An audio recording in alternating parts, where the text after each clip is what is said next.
Yeah, Vladimir Klitschko had not boxed in the United States for about 7 years, and the opportunity arose. HBO had a good amount of money that year. They had a windfall from what they earned on the pay per view from Floyd Mayweather, Manny Pacquiao.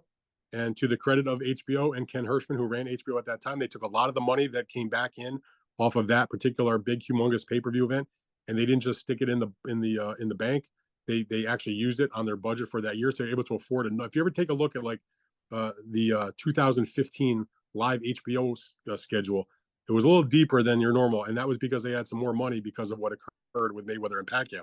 And so to bring Vladimir Klitschko back live on HBO, which he'd been fighting live on HBO, but usually in Germany, at a different time in the afternoon, put this fight at Madison Square Garden. He took on Bryan Jennings, who at the time was a hot undefeated contender, and they made the match. And Klitschko won a decision against him at Madison Square Garden. I was ringside for that fight, and he outboxed him. But not that it was a pretty good fight, but not that it was like some kind of great, all-time memorable fight. But when you look back in retrospect, like you mentioned, the reason why it becomes that much more important is because it turns out to be the final victory of Wladimir Klitschko's career. He ended up losing eventually to Tyson Fury after a while being off, when Fury had pulled out and finally fought him, and then ultimately his final fight after that against Anthony Joshua in their 2017 fight of the year. But when he defeated Bryan Jennings, we didn't know at the time that would be not only the last win of his career, but the final successful defense.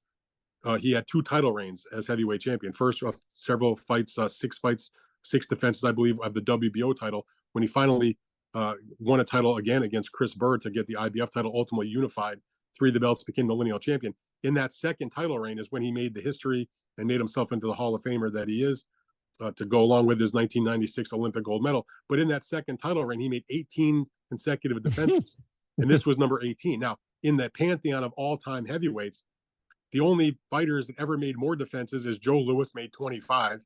That's the all-time record of consecutive defenses in any weight class. And I bet I got the second one off the top of my head. Is it Larry Holmes? It is. Larry Holmes made 20 that? defenses. And I was not I was not looking at anything to come up with that one. So then Holmes and then Klitschko.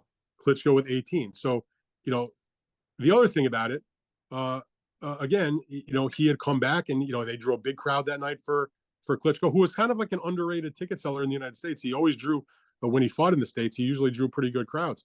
But it just goes to show you when you see a fight, you never know if that's the last of whatever it is, win, loss, championship, whatever. But it turned out to be the final defense in that great career. I'll give you a couple of stats about just how much he accomplished. I mean, that was number 18. It was like a big deal. Do you know that Wladimir Klitschko in his career appeared in more heavyweight championship fights than anybody ever? He appeared in 29. I do now. 29? 29 world title fights. His record in heavyweight title fights is 25 wins and 4 losses with 19 knockouts, which is the record of some guys they finished their career at. I mean, and by the way, just in heavyweight title fights. Correct. The 25 wins in a heavyweight title fight are the second most ever, only behind the 27 title fight victories that Joe Louis had in his career. He also made the 18 consecutive defenses, like we just talked about, which is the third most of one reign of all time, behind Holmes and obviously Joe Louis. And here's another wild statistic.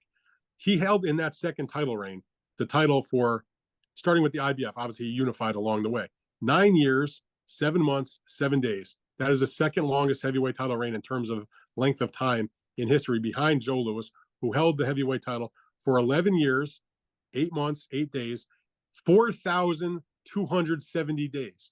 If you take into account the 2 title reigns that Vladimir had, both his first reign with the WBO title and the second reign we're talking about, that the last win of was against Bryan Jennings that we're talking about, Wladimir Klitschko held the heavyweight championship for exactly 12 years, 4,382 days. There is no other human being who has ever lived in the history of the planet that can tell you that they were heavyweight champion for more days than Wladimir Klitschko. How about that? There's nostalgia, and then there's that nostalgia with the facts and the figures.